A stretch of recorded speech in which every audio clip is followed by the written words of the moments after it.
Hello Canvas users, this is Marie Henderson. In this video we're going to learn to add a person to our Canvas course. So if you navigate within a course to people, again, just because it's gray just means that a student cannot access that portion of the course. It does not mean that you cannot access a portion of the course. So to add a person, when you get here to people, you're going to click the plus people button here at the right. And you can do this with an email address, login ID, or SIS ID. The simplest option is just the other person's email address. So for instance, if I want to add Mr. Foster over at Hayes Middle School to my course, I enter his email address, and then I get to select the role that he's going to play in my course.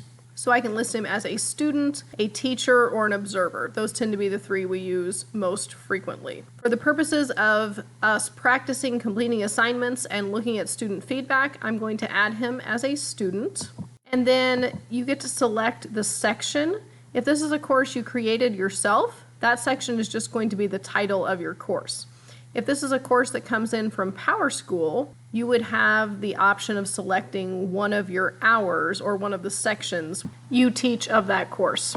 On a side note, if you're adding a para or a support person in your building to your course, the role you want to select is observer. Then you can decide whether or not that student or that observer or teacher is able to interact with other sections or only the section you've selected. For the purposes of this video, I'm going to uncheck that box and they can interact with anyone. So then I click next, and you should see the person's name populate automatically here. If you don't, you've probably entered his or her email address incorrectly, and you'll want to click start over and go back and try that part again. So then I'll click add users, and that person's name is going to show on my roster listed as pending until he or she goes in and accepts my invitation. The invitation needs to be accepted before that user can participate in your course in any way. Don't forget that a course must be published in order for students or observers to participate.